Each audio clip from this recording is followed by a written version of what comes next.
या देवी सर्वभूतेषु मां सौभाग्यरूपेण संस्थिता नमस्तस्यै नमस्तस्यै नमस्तस्यै नमो नमः। आप सभी को करवा चौथ व्रत की हार्दिक शुभकामनाएं।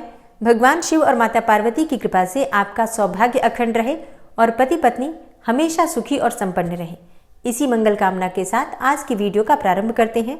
1 नवंबर 2023 को कार्तिक मास के कृष्ण पक्ष की चतुर्थी तिथि है और इसी दिन करवा चौथ का व्रत रखा जाता है। सुहागिन महिलाएं इस व्रत को धारण करती हैं अखंड सौभाग्य के लिए, पति पत्नी के बीच में रिश्ते मधुर हो, दाम्पत्य जीवन सुखमय हो, इस कामना से करवा चौथ का व्रत रखा जाता है। और इस व्रत को कुंवारी कन्याएं भी धारण करती हैं अपने लिए सुंदर और योग्य जीवन साथी की कामना से। और आज की वीडियो में मैं आपसे शेयर करने वाली हूँ करवा चौथ व्रत की पूजा विधि। आसानी से किस प्रकार से आप करवा चौथ व्रत की पूजा कर सकते हैं। और जैसे कि अगर आप अकेले ही पूजा कर रहे हैं, जो कि ज़्यादातर लोग अकेले ही पूजा करते हैं, तो करवा किस प्रकार से फेरें, चंद्रमा को अर्घ्य किस प्रकार से दें और पति का पूजन किस प्रकार से करें। तो मतलब करवा चौथ व्रत की संपूर्ण पूजन विधि, मंत्र और कुछ विशेष उपाय आज की वीडियो में मैं आपसे शेयर करने वाली हूँ। तो वीडियो बहुत महत्वपूर्ण है, पूरा ज़रूर देखिए। अच्छी लगे वीडियो तो लाइक भी ज़रूर कीजिए, क्योंकि आपके लाइक्स, आपके कमेंट्स मेरे लिए बहुत महत्वपूर्ण होते हैं। यही एकमात्र जरिया है जिनसे मुझे पता चलता है कि आपको ये वीडियो अच्छी लगती हैं और आपके लिए ये वीडियो उपयोगी है। तो अगर वीडियो अच्छी लगे तो लाइक तो ज़रूर ही किया कीजिए। और अब बात करें पूजा विधि के बारे में, तो देखिए, शाम को प्रदोष काल में करवा चौथ व्रत की विशेष पूजा होती है। वैसे सुबह के समय भी आप पूजा करेंगे ही, क्योंकि स्नान करने के बाद हम व्रत का संकल्प लेते हैं। जो भी आप प्रतिदिन देवी देवताओं की पूजा करते हैं उनकी पूजा करेंगे और भगवान शिव पार्वती के सामने अपने व्रत का संकल्प लेंगे कि हे माँ पार्वती, हे भगवान भोलेनाथ, हे करवा माता, मुझ पर कृपा करें। आज मैंने करवा चौथ का व्रत धारण कर रखा है अपने अखंड सौभाग्य के लिए, पति की लंबी आयु के लिए, या फिर अगर कुंवारी कन्याएं धारण कर रही हैं तो मन चाहे जीवन साथी की कामना से, या फिर सुंदर और योग्य जीवन साथी की कामना से ये व्रत धारण कर सकती हैं। तो जिस भी कामना से आप व्रत धारण करते हैं, अपने व्रत का संकल्प जरूर लेते हैं। सुबह के समय अपने हाथ में जल और पुष्प लेकर व्रत का संकल्प ले लीजिए, या फिर जिस भी तरह से आपके परिवार में परंपरा है सुबह की, वो सुबह की पूजा आप करेंगे। इसके बाद शाम के समय विशेष पूजा होती है प्रदोष काल में। प्रदोष काल की पूजा के शुभ मुहूर्त के बारे में बात करूंगी, लेकिन उससे पहले पूजा विधि आप जान लीजिए। तो सबसे पहले जिस स्थान पर आपको पूजा करना है उस स्थान को साफ करके वहां पर एक लकड़ी की चौकी बिछा लीजिए। इसके ऊपर आपको लाल कपड़ा बिछाना है और इसी के ऊपर आपको करवा माता की पूजा करनी है। चौकी पर सबसे पहले जहां पर करवा माता को स्थापित करना है आपको, वहां पर थोड़े से चावल रख दीजिए या फिर गेहूं रख दीजिए और उसी पर करवा माता की आप फोटो या प्रतिमा जो भी आपके पास है विराजमान कर दीजिए। अच्छा, आप चाहें तो शिव पार्वती की अलग से फोटो भी लगा सकते हैं, या फिर करवा माता की जो फोटो मिलती है उसी में शिव पार्वती गणपति सब विराजमान होते हैं। तो आप एक फोटो स्थापित करके भी पूजा कर सकते हैं, जैसी भी सुविधा आपके पास उपलब्ध हो। इसके बाद कलश की स्थापना कर लीजिए। अच्छा, एक और चीज, कई स्थानों पर मतलब कई परिवारों में कलश की स्थापना नहीं की जाती है, लेकिन कई स्थानों में मतलब कई परिवारों में कलश की स्थापना करके ही पूजा की जाती है। तो ये कुछ चीजें आपको अपने परिवार की परंपरा के अनुसार ध्यान रखना है। जो आपके यहाँ जिस प्रकार से होता है उसी प्रकार से आपको करना है। अगर आपके यहाँ कलश की स्थापना की जाती है, बिल्कुल करना चाहिए आपको, नहीं की जाती है तो मत कीजिएगा। कलश की स्थापना करने के लिए आपको थोड़ा सा चावल रखना है कलश के नीचे। अष्टदल कमल बना लीजिए। एक पात्र ले लीजिए, आप किसी भी धातु का पात्र ले सकते हैं, पीतल का, तांबे का, मिट्टी का, या फिर आप चाहें तो स्टील का भी ले सकते हैं अगर आपके पास कोई और पात्र ना हो तो। इसमें आपको सबसे पहले थोड़ा गंगा जल डालना है, फिर शुद्ध जल से उस पात्र को भर दीजिए। सिक्का, सुपारी, हल्दी और लौंग, इलायची, ये चीजें जो हम कलश में डालते हैं, अक्षत पुष्प डालकर आप कलश रख दीजिए। कलश के ऊपर पंच पल्लव रख दीजिए, आम के या फिर अशोक के पत्ते रख दीजिए। और फिर कलश के ऊपर आपको पूर्ण पात्र रखना है। एक पात्र में आपको थोड़ा सा चावल भरकर कलश के ऊपर रखना है। इसी में आपको दीपक रखना है। एक मिट्टी का दीपक या फिर धातु का दीपक कलश के ऊपर ही रख दीजिए। दीप कलश की स्थापना हमें करनी है। और फिर करवा चौथ का व्रत है तो करवा हमें चाहिए, 2 करवा हमें लेना है। आप चाहें तो मिट्टी के करवे ले सकते हैं, या फिर कई स्थानों पर जो चीनी के शक्कर के बने हुए करवे होते हैं उनका भी प्रयोग किया जाता है। आप चाहें तो धातु के करवे भी ले सकते हैं। देखिए, बहुत सारी चीजें अपने परिवार में जिस प्रकार से होती हैं उनका ध्यान रख के करना चाहिए। तो जिस प्रकार से आपके यहाँ होता है उसी प्रकार से आपको 2 करवा लेना है। 2 करवा तो देखिए सबके यहाँ लिया ही जाता है। एक करवे में हम जल भरते हैं, उससे भगवान चंद्रदेव को अर्घ्य देते हैं, और एक करवे में कुछ ड्राई फ्रूट्स भरे जाते हैं। कई स्थानों पर इसमें शक्कर और बताशा भी भरा जाता है। कई स्थानों पर खील, बताशे, मिठाइयाँ इत्यादि भरी जाती हैं।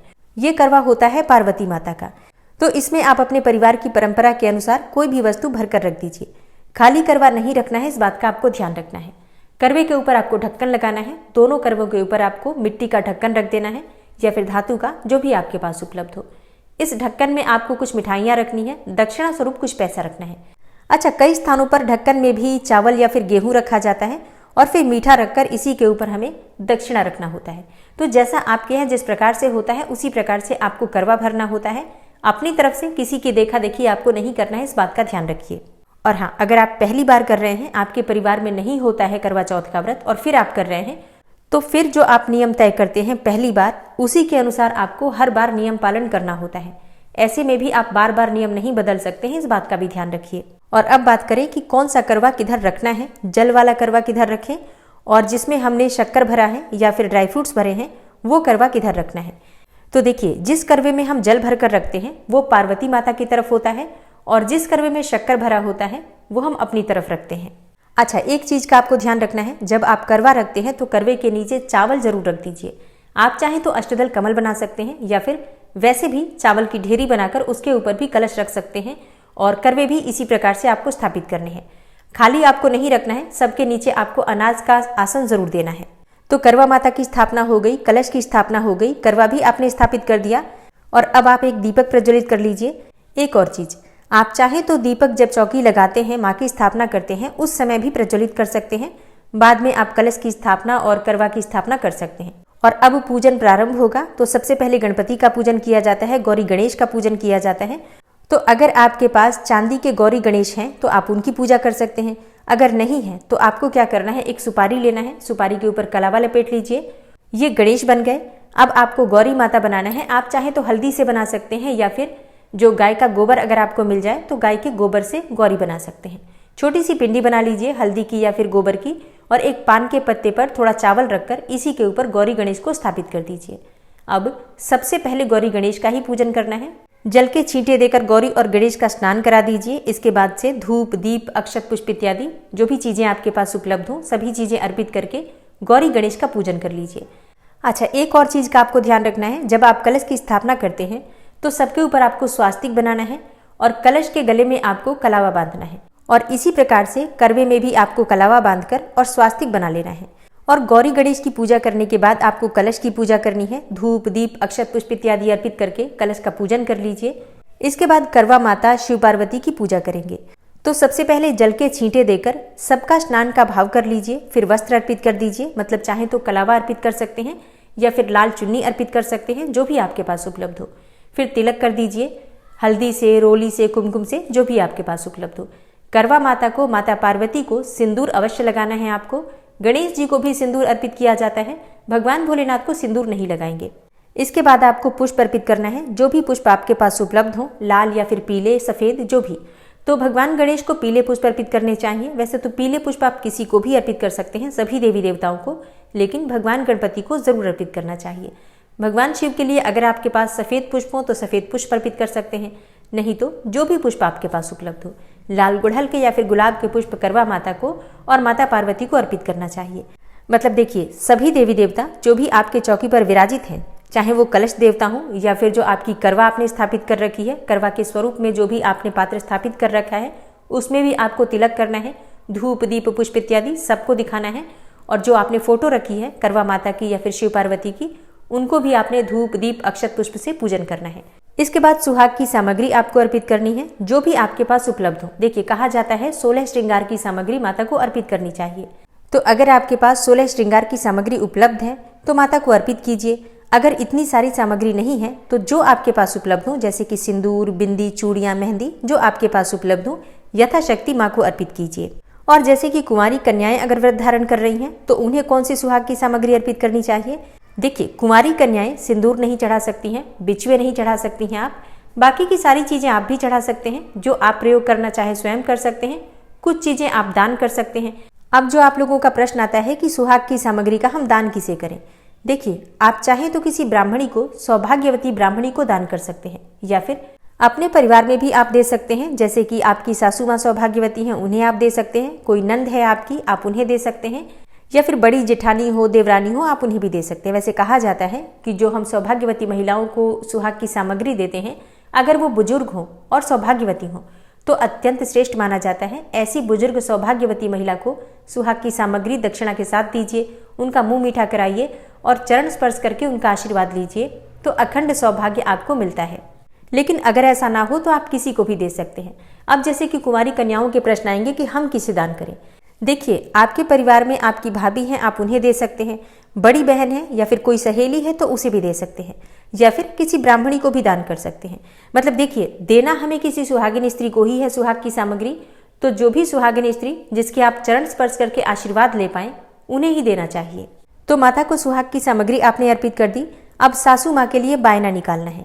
तो बायना आप किस चीज का दें? देखिए, सासू माँ के लिए बायना आप अपनी इच्छा के अनुसार कोई साड़ी दे सकते हैं, सूट दे सकते हैं, सुहाग की सामग्री इसमें रख सकते हैं। इसके साथ ही कुछ दक्षिणा भी रखा जाता है और कुछ मीठा रखा जाता है। तो मतलब देखिए, जो भी आपके सामर्थ्य में हो, अपनी सामर्थ्य के अनुसार हम बायना भी निकालते हैं, श्रृंगार की सामग्री भी चढ़ाते हैं। सब कुछ इस बात पर निर्भर करता है कि आपकी सामर्थ्य क्या है और आपके परिवार में किस प्रकार का नियम पालन किया जाता है। तो अपने परिवार में जिस प्रकार से होता है उसी प्रकार से आपको नियम पालन करना चाहिए। सुहाग की सामग्री आपने अर्पित कर दी, दक्षिणा स्वरूप पैसे आपने अर्पित कर दीजिए। अब आप माँ को लगाएंगे भोग। मिठाइयों का भोग आप चाहें तो लगा सकते हैं, फलों का लगा सकते हैं, या फिर अगर आपने कुछ मीठा पकवान बनाया है तो आप पकवान का भोग भी लगा सकते हैं। इसके बाद एक पान के पत्ते पर लौंग, इलायची, सुपारी रखकर माँ को अर्पित कीजिए और इसके बाद दक्षिणा अर्पित कीजिए। दक्षिणा मतलब अपनी इच्छा के अनुसार आप कुछ पैसे वहां पर जरूर अर्पित कीजिए। जब हम भोग अर्पित करते हैं माँ को और मुख शुद्धि के लिए पान अर्पित करते हैं तो उसके बाद से दक्षिणा जरूर रखना चाहिए। आप चाहे तो 1 रुपये का सिक्का भी रख सकते हैं या फिर अपनी इच्छा के अनुसार 100 रुपये, 500 रुपये जो भी आपके पास हो रख सकते हैं। इस दक्षिणा का क्या करना है? देखिए, जो भी हम दक्षिणा अर्पित करते हैं, आप कुछ चीजें ब्राह्मण को दान कर दीजिए, कुछ पैसे ब्राह्मण को भी दान करना चाहिए और कुछ चीजें अपनी सासू माँ को बायने के स्वरूप में जब आप बायना देंगे तो उसके साथ भी दे सकते हैं। बाकी चौकी पर चढ़ा हुआ कोई भी पैसा आप स्वयं प्रयोग नहीं कर सकते हैं। सारे पैसे दान में ही जाते हैं, चाहे वो ब्राह्मण को दिए जाएं या फिर सौभाग्यवती स्त्री को दिए जाएं। इसके बाद भोग के चारों तरफ आपको जल का 2 बार घेरा देना है और अपने दोनों हाथ जोड़कर प्रार्थना कीजिए कि हे करवा माता, जो भी मैंने पूजा की, जिस भी प्रकार से की, आप स्वीकार कीजिए और जाने अनजाने मुझसे कोई भूल चूक हुई हो तो मुझे क्षमा कीजिए। इसके बाद अपने सामने एक जल का पात्र रखिए और अब आपको कथा सुनना है। करवा माता की कथा आप चाहें तो किताब से पढ़ सकते हैं या फिर हमारे चैनल पर भी वीडियो अपलोड होती है कथा की, आप वहीं पर बैठकर सुन सकते हैं। और जब आप कथा सुनेंगे तो आपके हाथ में थोड़े से अक्षत के दाने, जो कि बिल्कुल भी अखंडित चावल होते हैं, ऐसे चावल ले लीजिए और थोड़े से पुष्प रख लीजिए। फिर हाथ में लेकर और कथा सुन लीजिए। कथा सुनने के बाद आपके हाथ में जो सामग्री है, अक्षत और पुष्प, इसमें से थोड़े से अक्षत और पुष्प आपको जल में डालना है। जो आपके सामने जल का पात्र है उसमें रखना है और बाकी अपने पल्लू में आप बांध लेंगे। और अब इसके बाद आपको करनी है भगवान भोलेनाथ, करवा माता और माता पार्वती की आरती। तो इसके लिए आप कपूर प्रज्वलित कर लीजिए और उसी से भगवान भोलेनाथ की आरती गाते हुए सबकी आरती गा लीजिए। आप चाहें तो कर्पूर गौरम करुणावतारम संसार सारम भुजगेंद्रहारम, इस आरती के द्वारा भी सबकी आरती कर सकते हैं, या फिर ओम जय शिव ओमकारा, इस आरती के द्वारा भी सबकी आरती पूरी कर सकते हैं। और आरती करने के बाद क्षमा प्रार्थना जरूर करना चाहिए कि हे माँ पार्वती, हे करवा माता, हे भगवान भोलेनाथ, हम पर कृपा करें। जो भी पूजा पाठ में कोई भूल चूक हुई हो उसे क्षमा करें। यथाशक्ति यथासंभव मैंने जो आपकी पूजा की उसे स्वीकार करके मुझ पर कृपा करें, मेरे परिवार पर कृपा करें, मेरे पति, मेरे बच्चों पर और मुझ पर अपनी कृपा सदैव बनाकर रखें। मुझे अखंड सौभाग्य की प्राप्ति हो, सुखी दाम्पत्य जीवन की प्राप्ति हो और घर में, परिवार में हमेशा खुशहाली बनी रहे। इस प्रकार से करवा माता से, माता पार्वती से प्रार्थना करके अपनी पूजा को पूर्ण कर लीजिए। अच्छा हाँ, जब आप पूजा कर रहे हैं तो वहीं पर आपको छलनी भी रखनी है। जिस छलनी से आपको चांद देखना है उस छलनी की पूजा भी आपको धूप दीप दिखाकर कर लेना है। तो करवा माता के पास ही छलनी भी स्थापित करके और धूप दीप अर्पित करके तिलक लगाकर पूजा कर लीजिए। अब बात करें कि करवा किस प्रकार से फेरे अगर हम घर में अकेले रहते हैं। देखिए, कई स्थानों पर, मतलब कई परिवारों में इस प्रकार की परंपरा होती है कि उनके यहाँ करवा फेरा ही नहीं जाता है, मतलब करवा बस पूजा किया जाता है, चंद्रमा को अर्घ्य दिया जाता है। लेकिन कई स्थानों में, कई परिवारों में करवा फेरने की परंपरा है। तो अगर आपके यहाँ करवा फेरा जाता है और आप अकेले ही रह रहे हैं, तब आप माता पार्वती से अपना करवा फेरते हैं। मतलब जो माता पार्वती का करवा है और आपका करवा है, जैसे कि जिसमें आपने शक्कर भरा है वो माता पार्वती का करवा है और जिसमें आपने जल भरा है वो आपका करवा है। तो अपने दोनों हाथ क्रिस क्रॉस कर लीजिए और इसके बाद अपने दोनों हाथों से दोनों करवे एक साथ पकड़ लीजिए और फिर दोनों करवे इधर उधर, मतलब स्थान बदलते हुए 7 बार आपको करवा फेरना है। मतलब माता पार्वती का करवा आपकी तरफ जाएगा, फिर आपका करवा माता पार्वती की तरफ आएगा। इस प्रकार से 7 बार आपको करवा फेरना है और इसी प्रकार से आप करवा फेर सकते हैं। 7 बार करवा फेरना है, इस बात का ध्यान रखिए। इसके बाद बात करें कि करवे का करना क्या है। देखिए, जिस पात्र में आपने मतलब जिस करवे में आपने शक्कर भरा है या फिर ड्राई फ्रूट्स भरा है, वो करवा आप सासू माँ को दे देंगे। अब अगर आपके पास सासू माँ नहीं रहती हैं तो ऐसे में ये करवा और जो बायना की सामग्री है ये आप किसी बुजुर्ग सुहागिन महिला को दे सकते हैं, किसी ब्राह्मणी को दे सकते हैं, मंदिर की कोई पुजारन हो मतलब कोई पुजारी की पत्नी हो उनको दे सकते हैं, या फिर आपके पड़ोस में भी कोई बुजुर्ग महिला जिसका आप सम्मान करते हैं अपने सासू माँ की तरह, उन्हें भी दे सकते हैं। और दूसरे करवे में जिसमें आपने जल भरा है, इससे आप चंद्रमा को अर्घ्य देंगे और चंद्रमा की पूजा के लिए जो भी आपने मीठी सामग्री करवे के ऊपर रखी है उसे भी चंद्रमा की पूजा में ही प्रयोग किया जाएगा। चंद्रमा को भोग लगाएंगे, धूप दीप अर्पित करके चंद्रमा की पूजा करेंगे। तो चंद्रोदय का समय क्या होगा, चंद्रमा की पूजा किस प्रकार से आपको करनी है, अर्घ्य किस प्रकार से देना है, पति की पूजा किस प्रकार से करनी है, ये जानकारी आपको आने वाली वीडियो में मिलेगी। ये वीडियो पहले ही बहुत लंबी हो गई है तो सारी जानकारी इसमें नहीं मिल सकती है। उम्मीद करती हूँ ये वीडियो आपके लिए उपयोगी होगी। इसके अलावा अगर आपका कोई प्रश्न हो तो कमेंट बॉक्स में ज़रूर लिख दीजिए।